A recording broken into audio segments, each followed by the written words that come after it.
Hello everyone, this is Marcus McFarland, Family Consumer Sciences Agent with NC Cooperative Extension in Union County, and this is FCS at Home.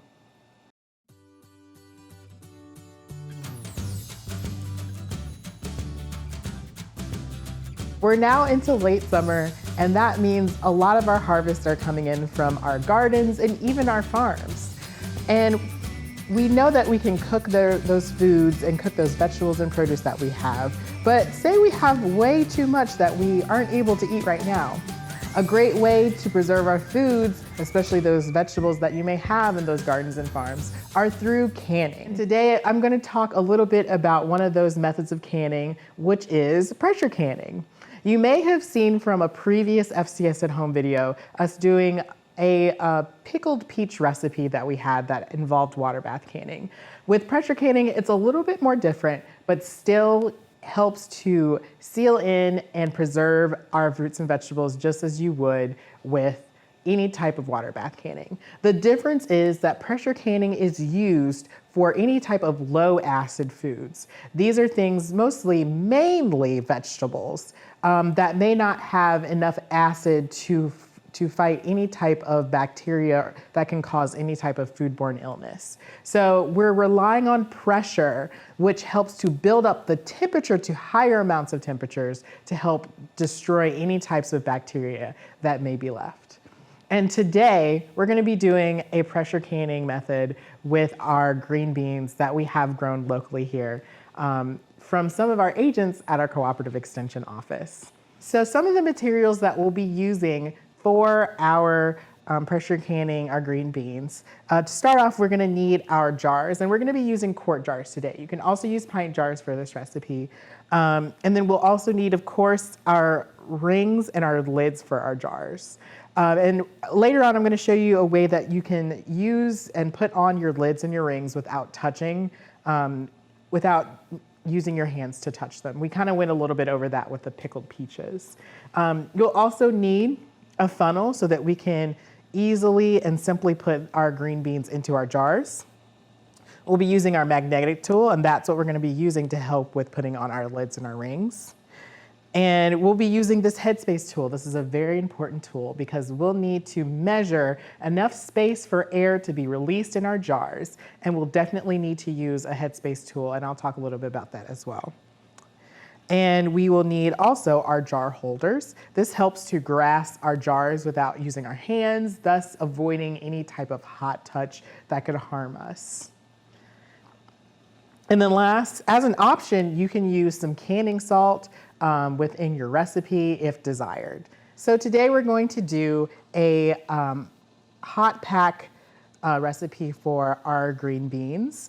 And to start off, we're using green beans that we have cut perfectly and make sure to trim as well as wash. And so what we're gonna do is we're gonna add our green beans to a pot of boiling water.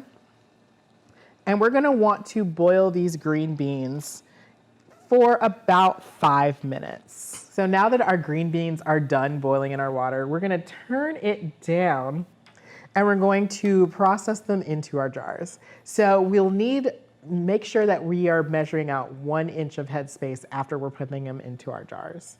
But we're gonna take a couple of the green beans with a ladle, and we're just gonna safely ladle them into our jars.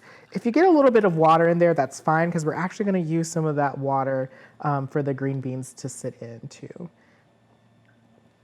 Try to get more green beans, of course, than water. And once you're done packing in your green beans, you're gonna add in the liquid that you use to boil your green beans in so that they have a liquid to sit in when they're processing, but also to help preserve them. You can also add in your canning salt. I'm using about 1 teaspoon per quart jar. Add a little bit in that as I am adding in my liquid. And each time you're adding in your liquid, once it gets about to the high level of the jar, take off your funnel and read about 1 inch of headspace. So our 1 inch of headspace is actually this first top step that we're gonna use. And we're gonna basically put it onto that first top step onto our lid, and we want to make sure that we're measuring the surface of the liquid to that bottom step. Once the liquid has hit that bottom step, that means you have 1 inch of headspace. Once we're done, we're going to clean the top of our lids to make sure we remove any type of liquid, just to make sure that there's a successful seal when we put on our jar lids and rings. So just make sure to kind of clean it off with a dry towel. And then we're gonna take our magnetic tool to get our first lid, place it on top, and then take our jar ring, place it on top of that, and we're going to screw on our jar ring to fingertip tightness. So that's the strength of how much your fingers can handle twisting on the top. And we have our first jar ready. So now that our green beans are canned, we're gonna get started on our processing part of the pressure canning. So we have them in there, and we put in about 2 to 3 inches of water in there just to help with building up the pressure. And that's gonna be in the canner while they sit in there. And just make sure that the water, if we're doing any type of hot pack canning, you wanna make sure the temperature of the water is at 180. So we turned on the heat for the water just so it can be warmed up to 180. And it's perfect. So now we can put on our lid, find where the grooves are, where the arrows are, and you'll see over here that there's a little close open arrow on this one, so it shows you where to align it so you can close it. And so now we're gonna close our canner and turn it up to high heat. And what we're gonna be waiting on is any type of steam to rise out of this little petcot right here. And once that happens, we'll be able to put on our little petcot seal, and that will help build in the pressure. And then we're gonna basically watch for the pressure to reach whatever it needs for the green beans for that certain amount of time. And we're gonna have to do this once it has reached pressure at around 25 minutes, since we're doing quart jars. Once we've got our lid on and we have turned up our heat to high, we're waiting for a consistent, constant steam to be released from the valve. And you'll have this release from the valve for about 10 minutes in time. And then afterwards, we'll put on our petcock. Once it has been processed for about 10 minutes, we can put on our petcock safely and wait till the pressure builds up, and then we can start our timing process. We want it to be at 11 pounds of pressure. So we're gonna wait till our dial reaches around 11 pounds of pressure. And then that's when we'll start our process that will go on for about 25 minutes. Now that it's been 25 minutes, we are going to shut off our heat and just wait till the pressure decreases. And you'll notice as our dial goes back to 0. So once it goes back to 0, and the back safety valve, as you can see, is lowered, it'll be ready to open.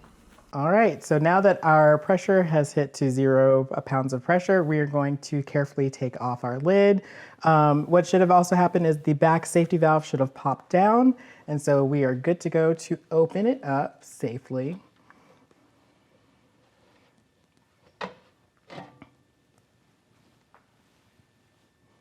And we're going to take our jar holders and carefully grab each jar out and safely put it onto a padded surface like a towel. You can even use a rack that you have. And we're going to set it about 1 inch apart of each other and let them cool down.